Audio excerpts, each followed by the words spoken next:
क्या आपने कभी सोचा है कि एक साधारण ग्रामीण महिला जिसके पास ना धन है ना कोई बड़ा पद, वह पूरे गांव में अपने स्वाभिमान और आत्मसम्मान की मिसाल कैसे बन जाती है। आज हम बात करेंगे हिंदी साहित्य के प्रसिद्ध कहानीकार फणीश्वर नाथ रेणु की कहानी लाल पान की बेगम। यह केवल एक कहानी नहीं, बल्कि ग्रामीण जीवन, स्त्री के आत्मसम्मान, रिश्तों, ईर्ष्या और स्वाभिमान का बेहद जीवन चित्रण है। आखिर एक साधारण सी घटना ने बिरजू की मां को पूरे गांव में लाल पान की बेगम क्यों बना दिया? इस कहानी के पीछे छिपा संदेश क्या है और यह आज भी लोगों के दिलों को क्यों छूती है? इन सभी सवालों के जवाब आपको इस वीडियो में विस्तार से मिलेंगे, इसलिए वीडियो को अंत तक जरूर देखिए, क्योंकि अंत में मैं इस कहानी का ऐसा संदेश बताऊंगी जो आपकी सोच बदल सकता है। तो आइए बिना किसी देरी के शुरू करते हैं लाल पान की बेगम की प्रेरणादायक और मार्मिक कहानी। क्यों बिरजू की मां नाच देखने नहीं जाएगी क्या? बिरजू की मां शकरकंद उबाल कर बैठी मन ही मन कुछ कुट रही थी अपने आंगन में। 7 साल का लड़का बिरजू शकरकंद के बदले तमाचे खाकर आंगन में लोटपोट कर सारी देह में मिट्टी मल रहा था। चंपिया के सिर में भी चुड़ैल मंडरा रही थी। आधे आंगन धूप रहते जो रह गई है। सहू आईना की दुकान छोवा गुड़ लाने सो अभी तक नहीं लौटी। दिया बाती की बेला हो गई। आए आज लौट के जरा।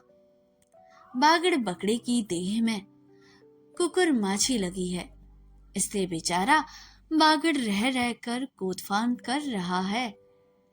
बिरजू की मां बागड़ पर मन का गुस्सा उतारने का बहाना ढूंढकर निकाल चुकी थी। पिछवाड़े की मिर्च की फूली गांच बागड़ के सिवा और किसने कलेवा किया होगा। बागड़ को मारने के लिए वह मिट्टी का छोटा ढेला उठा चुकी थी कि पड़ोसन मखनी फुआ की पुकार सुनाई पड़ी। क्यों बिरजू की मां नाच देखने नहीं जाएगी क्या? बिरजू की मां के आगे नाथ और पीछे पकिया ना हो तब ना।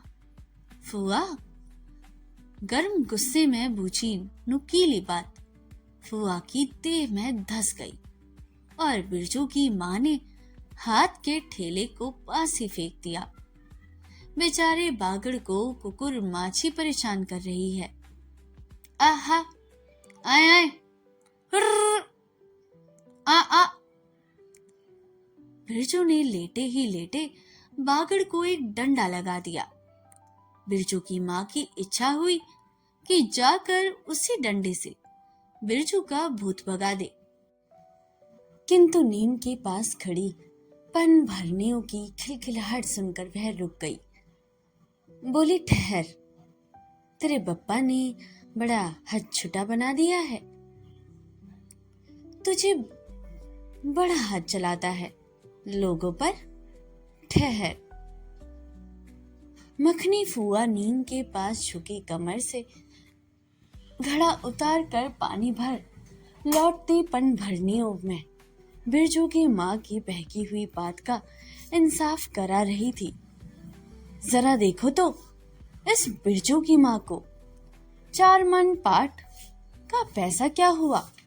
धरती पर पांव ही नहीं पड़ते। निसाफ करो। खुद अपने मुंह से 8 दिन पहले से ही गांव की गली गली में बोलती फिरी है।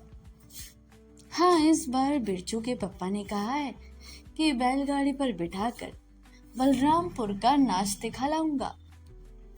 बैल अब अपने घर है तो 1000 गाड़ी मांगने मिल जाएंगी। सो मैंने अभी टोक दिया। नाच देखने वाली सब तो औने पौने कर तैयार हो रही है। रसोई पानी कर रहे हैं। मेरे मुंह में आग लगे। क्यों मैं टोकने गई? सुनती हो? क्या जवाब दिया बिरजू की माँ ने। मखनी फुआ ने अपने पपोले मुंह के होठों को एक और मोड़ कर ऐठती हुई बोली, निकाली? अरे रे, हाँ हाँ, बिरजू कि मैं यहाँ के आगे नात एर पीछे पगिया ना हो तो तब ना आ जंगे की पतोहू बिरजू की माँ से नहीं डरती। मैं जरा गला खोलकर ही कहती है, फुआ आ। सर्वे सुल्तान मिट्टी के हाकिम के बरसा पर फूलछाप किनारी वाली साड़ी पहन के तू भी भंटा की भिंडी चढ़ाती तो तुम्हारे नाम से भी 2-4 बीघा घंघर जमीन का पर्चा कट जाता। फिर तुम्हारे घर भी आज 10 मन सोनबाग पाठ होता। जोड़ बैल खरीदता, फिर आगे नात और पीछे सैकड़ों पहिया झुलाती। जंगे की पतोहू मुंह जोर है। रेलवे स्टेशन के पास एक लड़की है। 3 ही महीने हुए गौनों की नई बहू होकर आई है और सारे कुर्मा टोली की सभी झगड़ालू सासों से एकाध मोर्चा भी ले चुकी है। उसका ससुर जंगी दागी चोर है। सिड़ गिलासी है। उसका खसम रंगी कुर्मा टोली की नामी लड़ायत, इसलिए हमेशा सिंह घुमाती फिरती है। जंगी की पतोहू। बिरजू की माँ के आंगन में जंगी की पतोहू की गला खोल बोली गुलेल की गुलेलियों की तरह दंदनाती हुई आई थी। बिरजू की माँ ने एक देखा जवाब खोज कर निकाला, लेकिन मन मसोर कर रह गई। गोबर की ढेरी में कौन ढेला फेंके। जीप के जाल को गले में उतार कर बिरजू की माँ ने अपनी बेटी चंपिया को आवाज दी, अरे चंपिया, या आज लौटे तो तेरी मुड़ी मड़ोर कर चूल्हे में झोंकती हूँ। दिन दिन बेचाल होती जा रही है। गांव में तो अब ठट्टर बैस्कोप का गीत गाने वाली पुतुरिया पुतोहू सब आने वाले हैं। कहीं बैठ के बाजे न मुरलिया सीख रही होगी। हर जा, ए अरे चंपिया, या। जिंगे की पतोहू ने बिरजू की माँ की बोली का स्वाद लेकर कमर पर घड़े का संभाला और मटक कर बोली, चल दीदी चल। इस मोहल्ले में लालपन की बेगम बरसती है, नहीं जानती? दोपहर दिन और दोपहर रात बिजली की बत्ती भक भक कर चलती है। भक भक? बिजली बत्ती की बात सुनकर ना जाने क्यों सभी खिलखिला कर हंस पड़ी। फुआ की टूटी हुई दंत पंक्तियों के बीच से एक मीठी गीली निकली। शैतान की नानी। बिरजू की माँ की आंखों पर मानो किसी ने तेज टॉर्च की रोशनी डालकर चौंधिया दिया। भक भक बिजली की बत्ती। 3 साल पहले सर्वे कैंप के बाद गांव में जलन ढाही औरतों ने एक कहानी गढ़ के फैलाई थी। चंपिया की माँ के आंगन में रात भर बिजली बत्ती बकबक आती थी। चंपिया की माँ के आंगन में नाक वाले जूते की छाप घोड़ों की टाप की तरह जलो जलो और जलो। चंपिया की माँ के आंगन में चांदी जैसे पाट सूखते देखकर जलने वाली सब औरतें खलिहान पर सोनाले धान की बोझों को देखकर बैगन का भुर्ता हो जाएंगी। मिट्टी के बर्तन से टपकते हुए छोवा गुड़ को उंगलियों से चाटती हुई चंपिया आई और माँ के तमाचे खाकर चीख पड़ी, मुझे क्यों मारती है? ए सवाइन जल्दी से सौदा नहीं देती। सवाइन जल्दी सौदा नहीं देती कि नानी एक सवाइन की दुकान पर मोती झड़ते हैं तो जड़गार कर बैठी हुई थी। बोल, गले पर लात देकर कल्ला तोड़ दूंगी हर जाई। जो फिर कभी बाजे ना मुरलिया गाते सुना। चाल सीखने जाती है स्टेशन की छोकरियों से। बिरजू की माँ ने चुप होकर अपनी आवाज आजादी से उसकी बात जंगी के झोपड़े तक साफ साफ पहुंच गई होगी। बिरजू बीती हुई बातों को भूलकर उठ खड़ा हुआ और धूल झाड़ते हुए बर्तन से टपकते हुए गुड़ को ललचाए निगाह से देखने लगा। दीदी के साथ वह भी दुकान जाता तो दीदी उसे भी गुड़ चटाती। जरूर वह शकरकंद के लोभ में रहा और मांगने पर माँ ने शकरकंद के बदले ए मैया एक उंगली गुड़ दे दे। बिरजू ने तलहती फैलाई। देना मैया एक रत्ती भर क्यों उठा के बर्तन को फेंक आती हूँ पिछवाड़े में। जाके चाटना। नहीं बनेगी मीठी रोटी खाने का मुंह होता है। बिरजू की माँ ने उबलते शकरकंद की सूप रोती हुई चंपिया के सामने रखते हुए कहा, बैठ के छिलके उतार, नहीं तो अभी। 10 साल की चंपिया जानती थी शकरकंद छीलते समय कम से कम 12 बार माँ उसे बाल पकड़कर झोरेगी, छोटी छोटी खोट निकाल कर गालियां देंगी। पाँव फैला के क्यों बैठी है इस तरह बेलच्ची। चंपिया माँ के गुस्से को जानती थी। बिरजू ने इस मौके पर थोड़ी सी खुशामद करके देखा, मैया मैं भी बैठकर शकरकंद छील लूं। नहीं, माँ ने झिड़की दी। एक शकरकंद छिलेगा और 3 पेट में जाएंगे। जाके सिद्धू की बहू से कहो 1 घंटे के लिए कड़ाही मांग कर ले गई है तो फिर लौटने का नाम नहीं। जा जल्दी। मुंह लटका कर आंगन से निकलते निकलते बिरजू ने शकरकंद और गुड़ पर निगाहें दौड़ाई। चंपिया ने अपने झबरे केश की ओर से माँ की ओर देखा और नजर बचाकर चुपके से बिरजू की ओर एक शकरकंद फेंक दिया। बिरजू भाग गया। सूरज भगवान डूब गए, दिया बाती की बेला हो गई। अभी तक गाड़ी।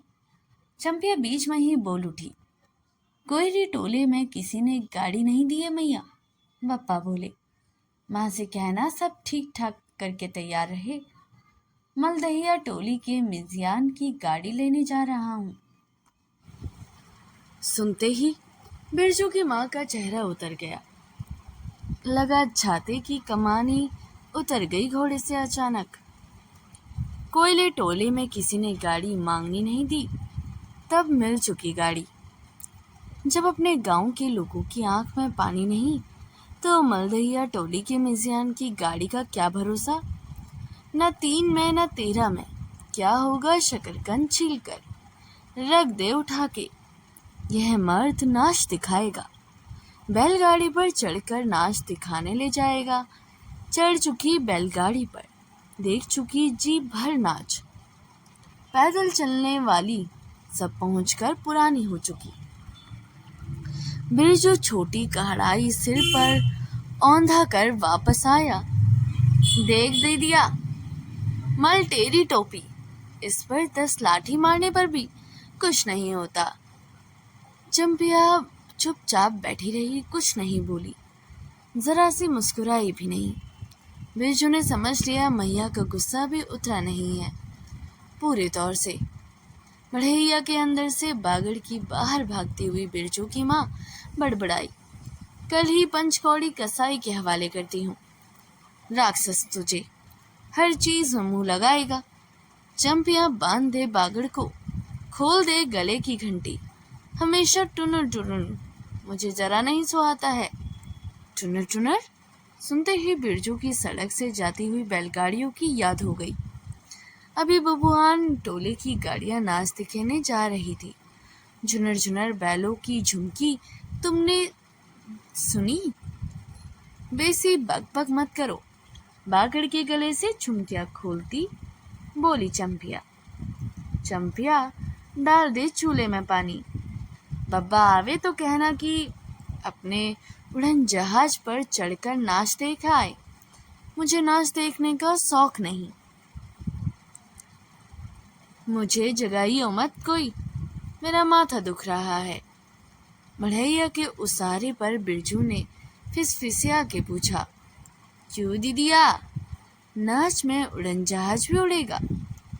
चटाई पर कथरी ओढ़कर बैठती हुई चंपिया ने बिरजू को चुपचाप अपने पास बैठने का इशारा किया। मुफ्त में मार खाएगा बेचारा। बिरजू की बहन की कथरी में हिस्सा बांटते हुए चुपकी मुक्की लगाई। जाड़े के समय इस तरह घुटने पर ठुड्डी रखकर चुपकी मिक्की लगाना सीख चुका है वह। उसने चंपिया के कान के पास मुंह ले जाकर कहा, हम लोग नाच देखने नहीं जाएंगे। गांव में एक पंछी भी नहीं है, सब चले गए हैं। चंपिया को तिल भर भी भरोसा नहीं। संझा तारा डूब रहा है। बप्पा अभी तक गाड़ी लेकर नहीं लौटे। 1 महीना पहले से ही मैया कहती थी, बलरामपुर के नाच के दिन मीठी रोटी बनेगी, चंपिया छीट की साड़ी पहनेगी, बिरजू पैंट पहनेगा और बैलगाड़ी पर चढ़कर।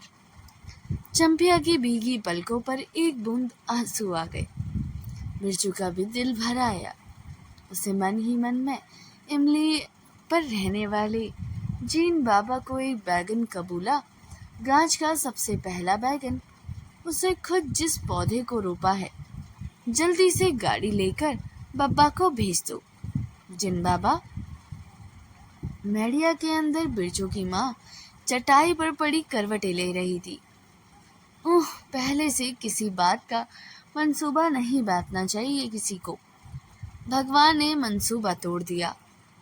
उसको सबसे पहले भगवान से पूछना है, यह किस चूक का फल दे रहे हो भोले बाबा। अपने जानते उसने किसी देवता पितर की मान मनौती बाकी नहीं रखी। सर्वे के समय जमीन के लिए जितनी मनौतियां की थी, ठीक ही तो महावीर जी का रोड तो बाकी ही है। हाय रे देव, भूल चूक माफ करो महावीर बाबा। मनौती दूनी करके चढ़ाएगी बिरजू की माँ। बिरजू की माँ के मन में रह रहकर जंगी की पतोहू की बातें चुपती है। भग भग बिजली बत्ती चोरी चमारी करने वाली की बेटी पतोहू चलेगी नहीं। 5 बीघा जमीन क्या हासिल की है बिरजू के पप्पा ने। गांव की भाई खोकियों की आंखों में किरकिरी पड़ गई थी। खेत में पाट लगा देखकर गांव के लोगों की छाती फटने लगी। धरती फोड़ कर पाट लगा है। बैसाखी बादलों की तरह उमड़ते आ रही हैं पाट के पौधे। तो अलान तो फलान, इतनी आंखों की धार। भला फसल सहे जहां 15 मन पाट होनी चाहिए, सिर्फ 10 मन पाट कांटा और तौल के ओ जान हुआ भक्त के यहाँ। इसमें जलने की क्या बात है भला। बिरजू के बप्पा ने तो पहले ही कुरमा टोली की एक एक आदमी को समझा के कहा, जिंदगी भर मजदूरी करते रह जाओगे। सर्वे का समय आ रहा है।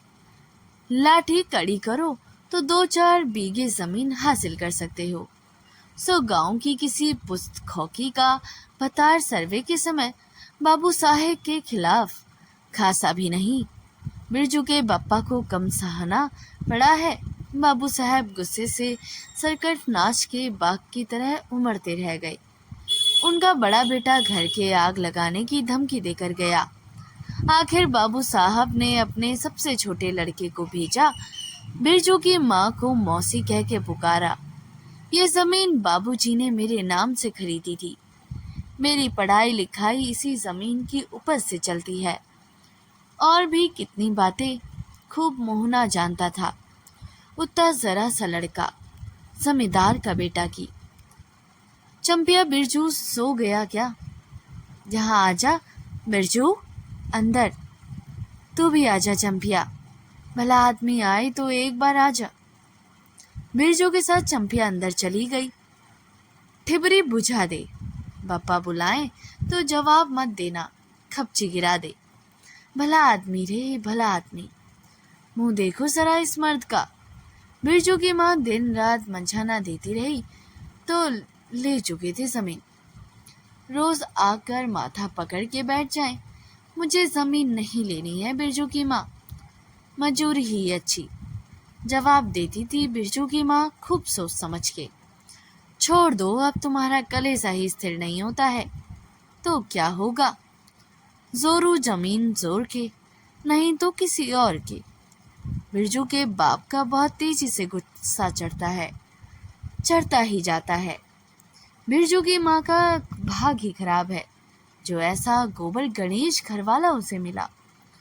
कौन सा शौक मौज दिया है उसके मर्द ने। कोल्हू के बैल की तरह खटकर सारी उम्र काट दी इसके यहाँ। कभी एक पैसे की जलेबी भी ला कर नहीं दी उसके खसम ने। पाट का दाम भगत के यहाँ से लेकर बाहर ही बाहर बैल हट्टा लेकर चले गए। बिरजू की माँ को एक बार नमनी लौट लेने भी नहीं दिया आँख से। बैल खरीद लाए। उसी दिन से गांव में ढिंडोरा पीटने लगे बिरजू। बिरजू की माँ इस बार बैलगाड़ी पर चढ़कर जाएगी नाच देखने। दूसरे की गाड़ी के भरोसे नाच दिखाएगा। तो दोस्तों, यह कहानी यहीं पर समाप्त होती है। इसका अगला भाग मैं आपके सामने कल पेश करूंगी। तो दोस्तों, अगर आपको हमारी कहानियाँ पसंद आती हैं तो हमारे चैनल को लाइक, सब्सक्राइब और शेयर करना बिल्कुल ना भूलिएगा। मिलते हैं इसके अगले भाग में। तब तक के लिए नमस्कार, अपना ख्याल रखिएगा।